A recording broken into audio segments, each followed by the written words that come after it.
उपमुख्यमंत्री देवेंद्र फडणवीस बोलतायत। शिर्डीमधून जाऊयात। या ठिकाणी एकत्रित आलो आहोत आणि राजकारणामध्ये प्रत्येकाला ज्यांचा मंत्र समजला पाहिजे, श्रद्धा आणि सबुरीचा, असे साईबाबांच्या चरणी या ठिकाणी नतमस्तक होतो। बंधू भगिनींनो, आज शिर्डी मतदारसंघाचे शिवसेना आणि महायुतीचे लोकप्रिय उमेदवार सदाभाऊ लोखंडे यांचा अर्ज भरण्याकरता आपल्यामध्ये उपस्थित झालेले महाराष्ट्राचे लाडके, लोकप्रिय आणि धडाडीचे मुख्यमंत्री माननीय एकनाथराव शिंदेजी, आपले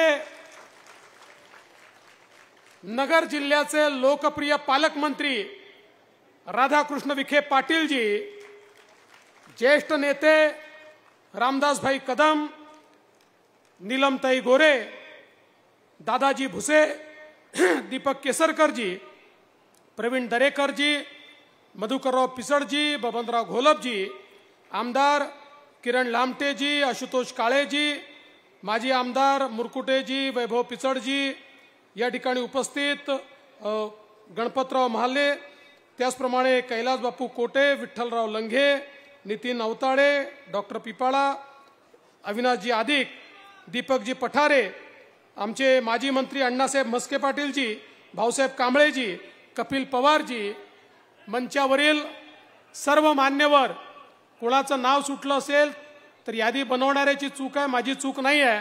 त्यामुळे मंचावरील सर्व मान्यवर आणि उपस्थित सर्व माझ्या माता भगिनी आणि बंधूंनो, एकदा जोरदार नारा देऊ, जय श्रीराम, जय श्रीराम। प्रभू श्रीरामांवर कोणाकोणाची श्रद्धा आहे हात वर करा। मग प्रभू श्रीरामांच्या हाती काय आहे? काय आहे? काय आहे? आणि लोखंडेंच्या हाती काय आहे? लोखंडेंच्या हाती काय आहे?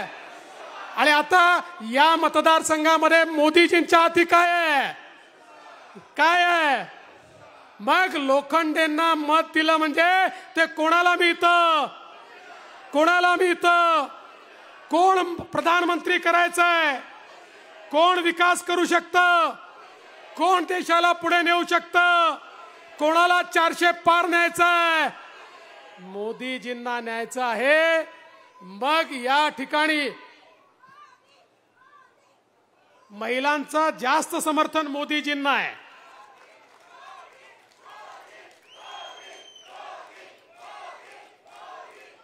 प्रभू श्रीरामांचा धनुष्यबाण शिर्डीच्या लोकांना या ठिकाणी मतदारसंघामध्ये मिळालाय।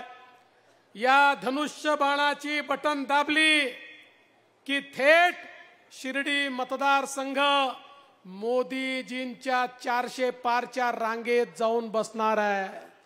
बंधू भगिनींनो, आज आपण पाहू शकतो देशामध्ये मोदीजींच्या नेतृत्वात एक मोठी आघाडी तयार झाली आहे, महायुती तयार झाली आहे। आपल्या महायुतीचं इंजिन मोदीजी आहेत, पॉवरफुल इंजिन आहे। त्या महायुतीला वेगवेगळ्या बोग्या लागल्यात। आमचे एकनाथरावजी शिंदे यांच्या नेतृत्वात शिवसेना आहे, अजितदादा पवारांच्या नेतृत्वामध्ये राष्ट्रवादी काँग्रेस आहे, आमची रिपाई आहे, आमची मनसे आहे, आमची रासप आहे, आमची रयत क्रांती आहे। वेगवेगळे पक्ष या ठिकाणी बोगीच्या रूपानं आपल्या या इंजिन सोबत आहेत। आणि ही ट्रेन कशी आहे? ही विकासाची ट्रेन आहे। दीन दलित, गोर गरीब, आदिवासी, शेतकरी, शेतमजूर, महिला, अल्पसंख्याक, ओबीसी, भटके, विमुक्त सगळ्यांना आपल्या ट्रेनमध्ये जागा आहे। कारण मोदीजीचा नारा आहे सबका साथ सबका विकास। त्यामुळे सगळ्यांना सोबत घेऊन मोदीजींची ट्रेन निघते आहे। पण बंधू भगिनींनो, या ठिकाणी दुसरी ट्रेन कशी आहे? ती राहुल गांधींची आहे। त्या ट्रेनला डब्बेच नाही आहे।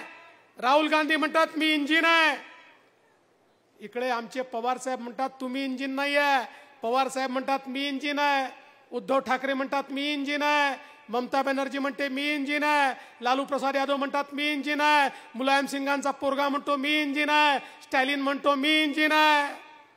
यांच्याकडे डब्बे नाहीच, केवळ इंजिनच आहे। मला सांगा, इंजिनमध्ये ड्रायव्हर सोडून कोणाला बसायला जागा असते का? सामान्य माणूस इंजिनमध्ये बसू शकतो का? हे असे इंजिन आहे। यांच्या राहुल गांधींच्या इंजिनमध्ये सोनियाजी, राहुलजी आणि प्रियंकाला जागा आहे। उद्धव ठाकरेंच्या इंजिनमध्ये तुम्हाला जागा नाही, शिंदे साहेबांनाही जागा नाही, फक्त आदित्य ठाकरेंना जागा आहे।